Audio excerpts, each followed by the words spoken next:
রওশনের এইরকম প্রস্তাব সাইফ খুব ভালোভাবে নিয়েছে বলে তো আমার মনে হয় না।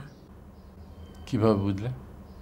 রওশন যখন ফোনে জামাইকে বলল তখন যে সে খুব উচ্ছ্বসিত হয়েছে তা কিন্তু না। আমরা তো এমনিতেই দিতাম, তাই না? আমাদের তো কোনো ছেলে নেই, দুটো মেয়ে আছে, যা ভাগ তো ওরাই পাবে।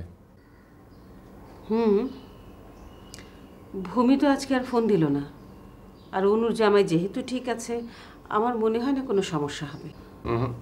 আমার মনে হয় সমস্যা এখানে বেশি হবে। সাইফ তো কিছু বলছে না, চুপ করে আছে, স্বাভাবিক থাকার চেষ্টা করছে। আসলে ও ভেতর ভেতর একটা শক্ত অবস্থান তৈরি করছে। ভবিষ্যতে কিন্তু খারাপ এখানেই হবে। বলো কি? ঠিকই বলছি। এদিকে রওশন সাইফের বাবাকে নিয়ে জমি কিনেছে। তো ওদের এত টাকা কোথায় যে জমি কিনবে?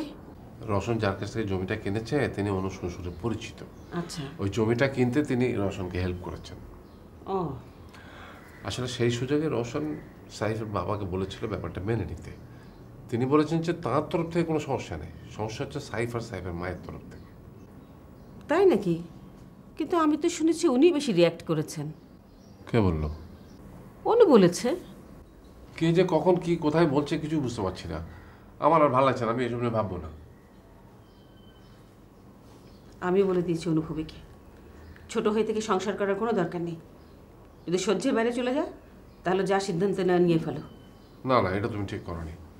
মেয়েদেরকে এভাবে আশকারা তো তোমার উচিত হয়নি। দোষ তো আমরা করেছি, কষ্ট তো আমাদেরকে স্বীকার করতে হবে।